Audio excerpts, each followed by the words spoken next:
Otep à tous, bien-aimés frères et sœurs.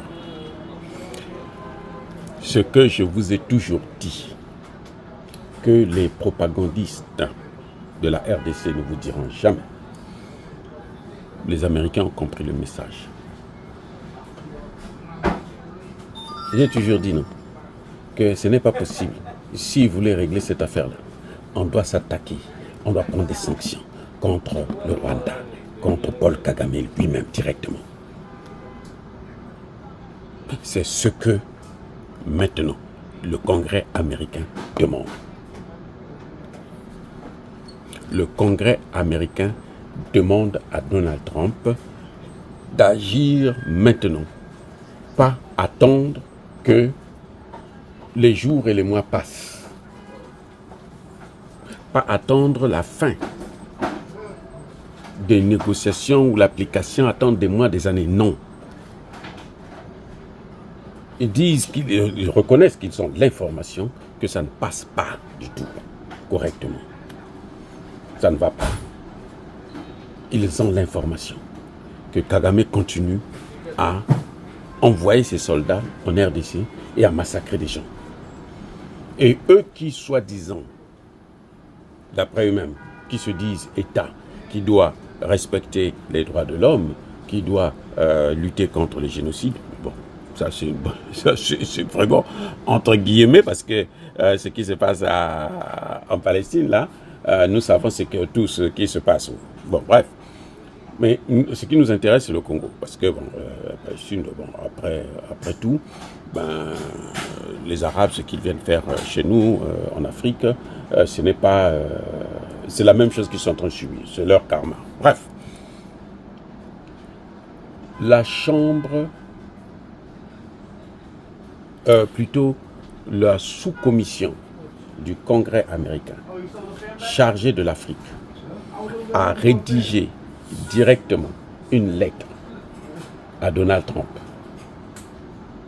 La lettre est signée du président de cette commission, un certain Chris Smith, qui demande au président américain de ne pas s'arrêter au simple négociateur, médiateur. Non, lui, il doit prendre des sanctions contre quiconque ne veut pas qu'il y ait la paix en RDC. Parce que la RDC doit retrouver sa paix. Eh oui, il y a un autre problème qu'ils ont soulevé. C'est qu'ils ont dit ils soutiennent un dialogue interne. Mais attention, ils ont bien précisé que ce dialogue interne doit être organisé et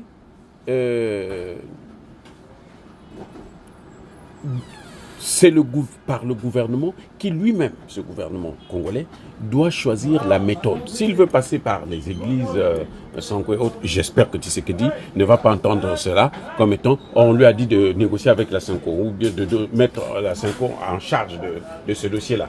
S'il fait ça, c'est qu'il n'a toujours rien compris. C'est qu'il ne vaut rien. Parce que la Sanko, c'est Paul Kagame. Oui, la Sanko, c'est Paul Kagame.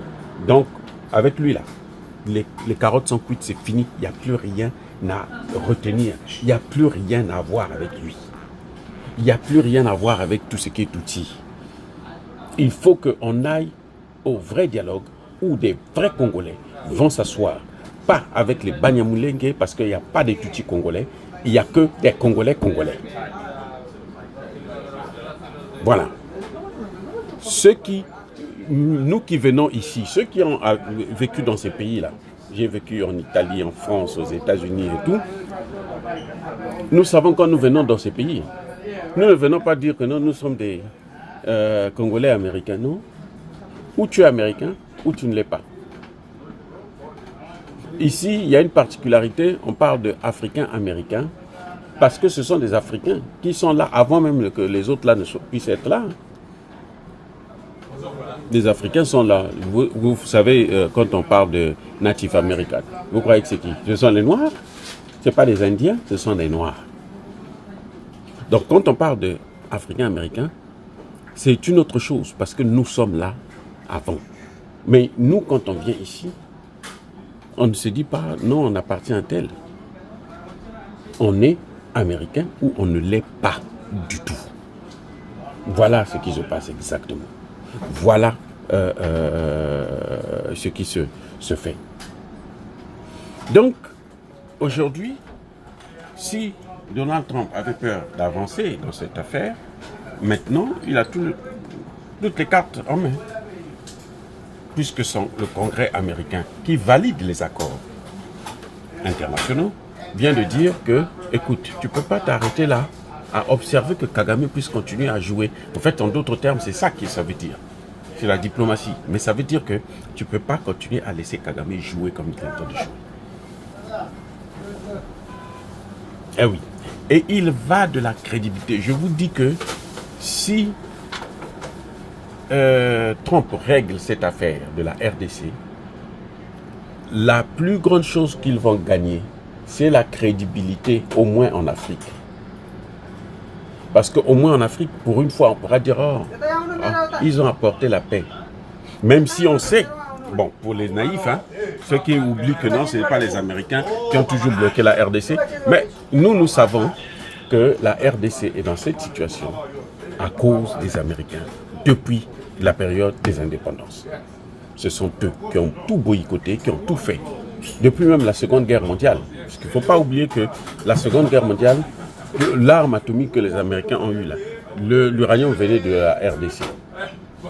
Le caoutchouc qui permettait de fabriquer les pneus pour les chars et autres là, ça venait de la RDC. Vous voyez? Donc ils ont pris en otage ce pays-là depuis très longtemps. Sauf que chaque fois, ils changent de méthode. Vous voyez? Toutes les 30 ans, 40 ans, ils changent de méthode. Mais cette fois-ci, l'un des avantages des États-Unis, c'est de se laver les mains. Parce qu'on prend tout, on met sur le dos de Paul Kagame, alors qu'ils sont tous les responsables. Vous voyez?